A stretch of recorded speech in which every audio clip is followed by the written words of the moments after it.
started. So good morning student. Today I am going to teach about you the properties of multiplication. Properties of multiplication of integers. Today your chapter discussion properties of multiplication. Properties of multiplication of integer.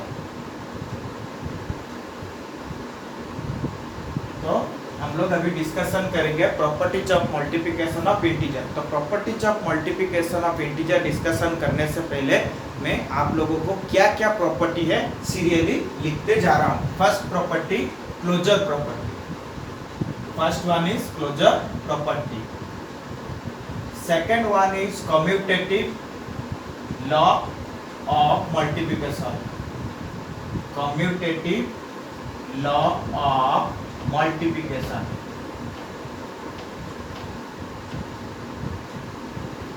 Third property है आप लोग का associative law of multiplication. And fourth one is multiplicative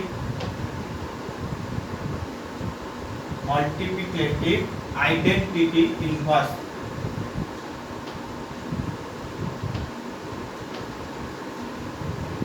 and fifth one is ये चार property fifth sixth में आप लोग को बता दूंगा। फर्स्ट आप लोग को जो मेन चार प्रॉपर्टी के बारे में मैं अभी डिस्कशन करने जा रहा हूँ, closure property, commutative law of multiplication, associative law of multiplication and multiplicative identity inverse. ये जो चार प्रॉपर्टी में फर्स्ट आप लोग को डिस्कशन करने जा रहा हूँ। फर्स्ट प्रॉपर्टी जो आप लोग को अभी मैं डिस्कशन करने जाऊंगा that is closure property. Closure property क्या है? सो क्लोजर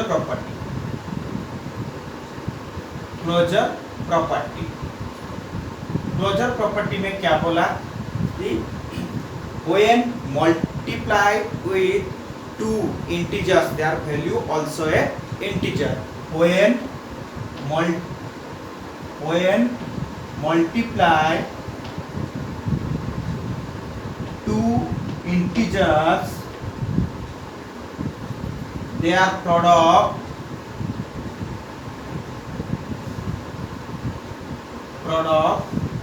also a integer। इसका मतलब क्या हुआ कि जब हम लोग टू इंटीजर्स को मल्टीप्लाई करेंगे उसका प्रोडक्ट ऑल्सो ए इंटीजर्स ही होगा।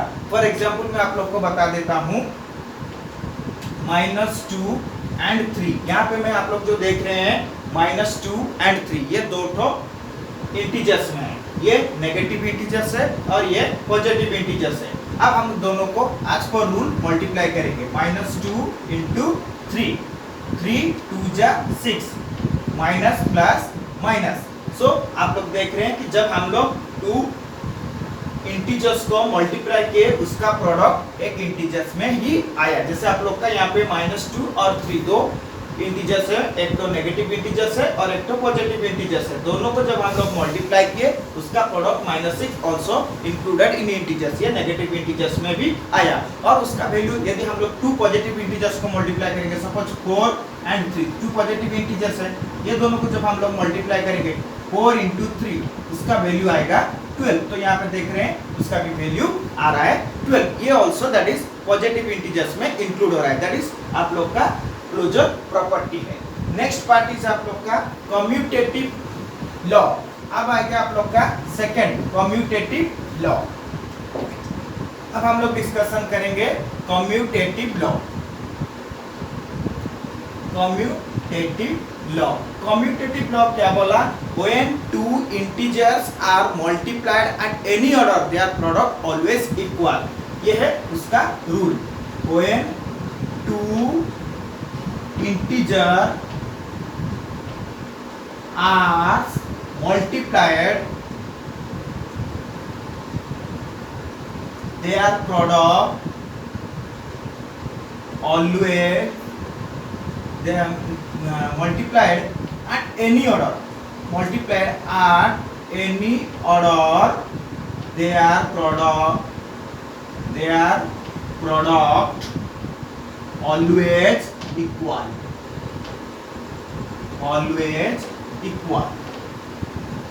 So यहाँ पे मल्टीप्लिकेटिव लॉ क्या बोला, when two integers are multiplied at any order. अब हम लोग two इंटीजर्स को एनी ऑर्डर, किसी भी ऑर्डर में उसको मल्टीप्लाई करेंगे, देयर प्रोडक्ट ऑलवेज इक्वल आएगा. इसका फॉर्मूला क्या है ना, a into b equal to b into a, a into b और b इंटू a. ये आप लोग का कम्यूटेटिव लॉ ऑफ मल्टीप्लिकेशन का रूल है. सपोज हम लोग यहाँ पे दो इंटीजर्स लेके इसको एग्जाम्पल में देख लेते हैं. a का वैल्यू सपोज 3 एंड b का वैल्यू -6. यहाँ पे मैं दो इंटीजर a का वैल्यू लिया 3 और b का वैल्यू -6 लिया. अब इस साइड को बोला जाता है LHS एंड इस साइड को बोला जाता है RHS. नाउ अभी हम लोग देखते हैं LHS साइड का फॉर्मूला है a इंटू बी. a का वैल्यू हम लोग लिए हैं 3 एंड b का वैल्यू लिए हैं -6. 6 3 जा 18 प्लस माइनस मल्टीप्लिकेशन में माइनस होता है. ये आप लोग का LHS साइड का वर्कआउट खत्म हो चुका है. अब हम लोग RHS साइड, ये this side is RHS side. RHS side का फॉर्मूला है आप लोग का b इंटू a. b का वैल्यू है -6 एंड a का वैल्यू है 3. 6 3 जा 18 and minus into plus always minus. तो आप लोग यहाँ पे देखिए कि हम लोग एनी ऑर्डर में जब टू इंटीजर्स को मल्टीप्लाई किए, उसका वैल्यू यहाँ पे मैं राउंड अप कर रहा हूँ -18 और यहाँ पे भी राइट हैंड साइड पे भी -18 आया. सो यहाँ पे LHS equal to RHS proof हो चुका है.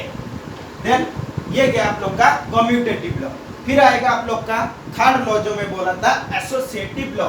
अब मैं डिस्कशन करने जाऊंगा associative law. What is associative law?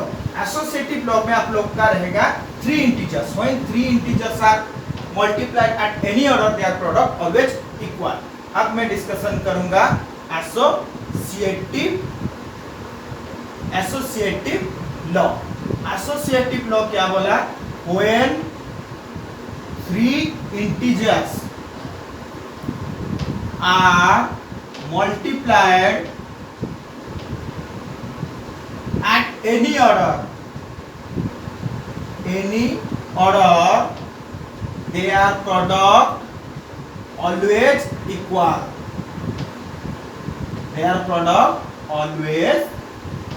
आप लोग इस रूल को भी कॉपी में लिख सकते हैं. एसोसिएटिव लॉ, व्हेन 3 इंटीजर्स, मैं यहाँ पे इंटीजर्स छोड़ गया हूँ, आप लोग लिख लीजिए. When 3 integers are multiplied at any order, their product always equal. जब हम लोग का 3 इंटीजर्स को हम लोग एनी ऑर्डर में मल्टीप्लाई करेंगे, उसका प्रोडक्ट ऑलवेज इक्वल होगा. फॉर एग्जाम्पल इसका फॉर्मूला क्या होगा ना, a into b into c equal to a into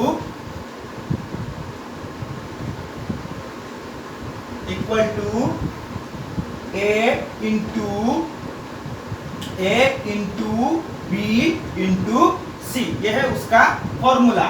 a into b into c equal to a into b into c. अब हम लोग यहाँ पे इसको टेस्ट करके देख लेते हैं. सपोज a का वैल्यू हम लोग लिए -3, b का वैल्यू -2 एंड c का वैल्यू 4 लिए. अब हम लोग क्या करेंगे, इसको देखेंगे ये रूल फॉलो कर रहा है या नहीं कर रहा है. Left hand side LHS side हम लोग अभी क्या बोला ना, formula a into b into c. a का वैल्यू हम लोग लिए हैं -3 इंटू b का वैल्यू लिए हैं -2 एंड c का वैल्यू 4. तो -3 इंटू 4 2 जा 8 माइनस इंटू प्लस, इसका माइनस ही रहेगा. 3 8 जा 24 minus into minus always plus. Then हम लोग का राइट हैंड साइड का फॉर्मूला है a into b bracket into c. So यहाँ पे हम लोग a का वैल्यू कितना लिए हैं -3, देन b का वैल्यू -2 देन C का वैल्यू 4, 3 2 जा 6, minus into minus plus into 4, 6 4 जा 24। अब आप लोग देखिए कि यहाँ पे मैं राउंड अप कर रहा हूँ एसोसिएटिव लॉ के हिसाब से, when 3 integers are multiplied at any order their product always equal। यहाँ पे हम लोग 3 integers a b c लिए और according to the associative law का फॉर्मूले के हिसाब से a into b bracket b into c equal to a into b bracket into c। यहाँ पे मैं एज पर रूल के हिसाब से LHS और RHS साइड करके दिखा चुका हूँ। यहाँ पे भी देखिए 24 आया और यहाँ पे भी वैल्यू 24 आया। सो यहाँ पे हम लोग का क्या हुआ, जो LHS equal to RHS prove हो चुका है। तो यहाँ पे हम लोग का क्या बोला गया, जो लॉ बोला वो लॉ के हिसाब से यहाँ पे associative law of multiplication follow कर रहा है इन मल्टीप्लिकेशन ऑफ इंटीजर्स में। ये गया आप लोग का थर्ड प्रॉपर्टी। अब मैं डिस्कशन कर रहा हूँ आप लोग का किस प्रॉपर्टी के बारे में, मल्टीप्लिकेटिव आइडेंटिटी इनवर्स। अब मैं डिस्कशन कर रहा हूँ existence of multiplicative identity inverse। Multiplicative identity of inverse मतलब क्या होगा, एनी इंटीजर्स का वो रिवर्स हो जाएगा। रिवर्स हो जाएगा मींस सपोज एन इंटीजर्स, यहाँ पे हम लोग लिए a, suppose that is an integers a, so a is a integers, तो इसका identity multiplicative inverse that is reverse हो जाएगा। रिवर्स हो जाएगा मतलब दैट इज 1/a हो जाएगा, दैट इज 1/a। ये रिमेंबर दैट आप लोग सपोज मैं पे एग्जांपल लेता हूं 2 is also a integers, so that is a positive integers, और इसका multiplicative identity inverse means that is 1/2। यदि नेगेटिव इंटीजर्स -6 होगा तो इसका भी मल्टीप्लिकेटिव आइडेंटिटी इनवर्स कितना हो जाएगा, 1/-6। That is existence of multiplicative identity inverse. Multiplicative identity inverse मतलब जो भी इंटीजर्स दिया होगा उसको हम लोग रिवर्स कर देंगे। सो दैट इज आप लोग का फोर्थ फॉर्मूले के बारे में मैं अभी डिस्कस कर चुका हूं। अब मैं बताने जा रहा हूं फिफ्थ फॉर्मूला। फिफ्थ फॉर्मूला क्या बोला, डिस्ट्रीब्यूटिव लॉ ऑफ मल्टीप्लिकेशन। ये फोर्थ फॉर्मूला है आप लोग का, distributive law of multiplication. Multiplication का डिस्ट्रीब्यूटिव लॉ क्या है, इसमें भी आप लोग का 3 तो इंटीजर्स रहेगा, बट इसका रूल थोड़ा अलग है। इसमें भी आप लोग का 3 इंटीजर्स यूज होगा, इसमें भी 3 इंटीजर्स यूज होगा। 3 इंटीजर्स रहेगा जिस a b and c, but इसका जो फॉर्मूला है ये क्या है, a into b plus c equal to a into b plus a into c. ये है उसका फॉर्मूला। मैं यहाँ पे रेक्टेंगुलर का बॉक्स के अंदर लिखा हूँ, देखिए a into b plus c equal to a into b plus a into c. अब हम लोग यहाँ पे 3 तो इंटीजर्स लेके देख लेते हैं। सपोज a का वैल्यू है -2, b का वैल्यू है -8 एंड c का वैल्यू है 3। तो अब हम लोग इसको टेस्ट करते हैं। तो फर्स्ट होता है इसका left hand side. Left hand side का फॉर्मूला क्या है, a into b plus c. a का वैल्यू है -2 इंटू बी का वैल्यू है -8 प्लस c का वैल्यू है 3। अब हम लोग का एज पर रूल ये ब्रैकेट का काम फर्स्ट होगा, -2 इंटू 8 से 3 रिड्यूस होगा, 8 से 3 जाने के बाद 5 बचा। तो आप लोग को मैं एक ट्रिक बता देता हूँ, ये दोनों माइनस होने के बाद आपका यहाँ पे आंसर प्लस में आएगा या माइनस में आएगा। आप लोग को इजी कैसे होगा, दोनों नंबर में से लार्जर नंबर कौन सा है 8, इसका पीछे कौन सा साइन है माइनस, तो आप लोग आंख बंद करके यहाँ पे बिठा दीजिएगा माइनस साइन, तो आप लोग का किसी भी प्रकार का गलती नहीं होगा। अब मल्टीप्लाई करेंगे, 5 2 जा 10, minus into minus always multiplication में प्लस हो जाता है, सो यहाँ पे वैल्यू हो जाएगा +10। देन आप लोग का आ गया RHS sign. Right hand side. Right hand side का फॉर्मूला है a into b plus a into c. So a का वैल्यू हम लोग यहाँ पे पुट करेंगे -2 इंटू बी का वैल्यू है 3, देन प्लस देन a का वैल्यू -2 इंटू सॉरी यहाँ पे b का वैल्यू है -8 प्लस a का वैल्यू है -2 एंड c का वैल्यू है 3। So minus into minus multiplication में ऑलवेज प्लस हो जाता है। 8 2 जा 16 प्लस 3 2 जा 6। मल्टीप्लिकेशन का केस में क्या हो जाएगा, minus into plus always minus में आएगा। अब 16 यहाँ पे ब्रैकेट खुल जाएगा, ब्रैकेट खुलने के बाद प्लस माइनस -6, 16 से 6 गया 10। तो आप लोग देख रहे हैं डिस्ट्रीब्यूटिव लॉ ऑफ मल्टीप्लिकेशन में जो 3 इंटीजर यूज करके एज पर formula a into b plus c bracket equal to a into b bracket plus a into c bracket का वैल्यू इक्वल होगा। और हम लोग यहाँ पे टेस्ट करके देख चुके हैं, LHS साइड का वैल्यू भी 10 आ रहा है और RHS साइड का भी वैल्यू 10 हो रहा है। सो यहाँ पे LHS equal to RHS prove हो चुका है। ये क्या आप लोग का डिस्ट्रीब्यूटिव लॉ ऑफ मल्टीप्लिकेशन। अब हम लोग आप लोग को मैं अभी डिस्कशन करने जा रहा हूँ सम स्मॉलेस्ट रूल जो है आप लोग सब जानते हैं। तो यहाँ पे मैं बता दे रहा हूँ ये स्मॉलेस्ट रूल क्या है दोस्तों। सो इसको बोला जाता है आप लोग का मल्टीप्लिकेटिव आइडेंटिटी। मल्टीप्लिकेटिव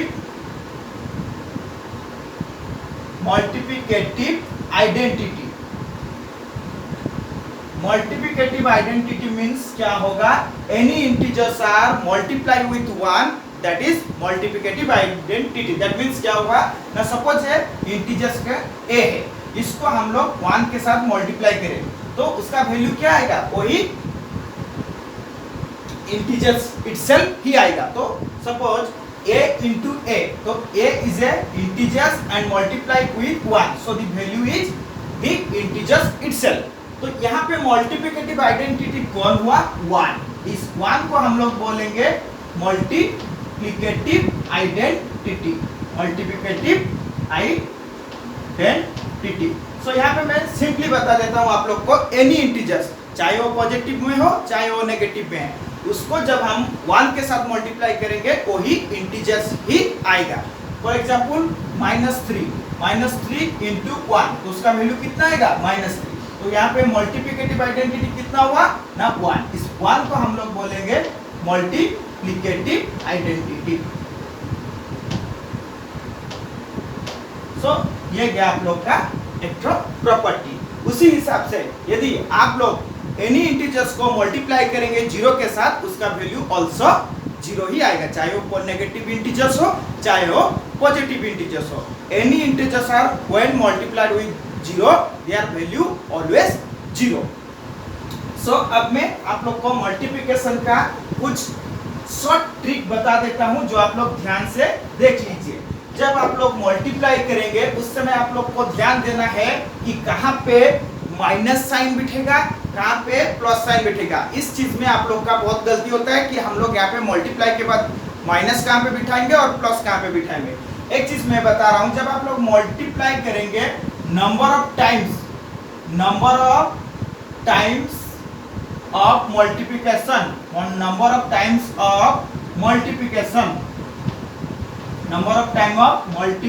आप लोग ध्यान से देख लीजिएगा। यदि इवन आया तो उसका वैल्यू ऑलवेज पॉजिटिव इंटीजर्स में आएगा, और ऑड है तब उसका वैल्यू ऑलवेज नेगेटिव इंटीजर्स में ही आएगा। इसका मतलब मैं क्या बोला, number of time of multiplication. For example मैं बता रहा हूँ -2 इंटू -3 इंटू -1 इंटू -4। तो यहाँ पे देखिए number of time of multiplication 1 2 3 4 कितने बार आया, 4 बार आया। सो 4 इज द इवन नंबर। तो आप लोग यहाँ से माइंड सेटअप कर लीजिएगा कि इसका आंसर ऑलवेज प्लस में ही आएगा। 4 1 जा 4, 4 3 जा 12, 12 2 जा 24। और आप लोग को कुछ सोचना नहीं पड़ेगा, आंख बंद करें आप लोग यहाँ पे 24 लिख देंगे तो भी आंसर करेक्ट ही होगा। सपोज और एक एग्जांपल देता हूँ, -5 इंटू -2 इंटू -6। यहाँ पे देखिए number of time of multiplication 1 2 3, तो ये ऑड में आया है। सो ऑड में आया है मतलब उसका रिजल्ट ऑलवेज माइनस में ही आएगा। सो आप लोग मल्टीप्लाई कर देंगे 6 2 जा 12, 12 5 जा 60। तो यहाँ पे number of times of multiplication 3 है, सो 3 इज द ऑड वन। सो यहाँ पे आंख बंद कर आप लोग को आंसर में माइनस बिठाना पड़ेगा। ये है एक तो ट्रिक, आप लोग ध्यान रखिएगा। हैव ए नाइस डे और subscribe my channel and give 1 like. Thank you, have a nice day.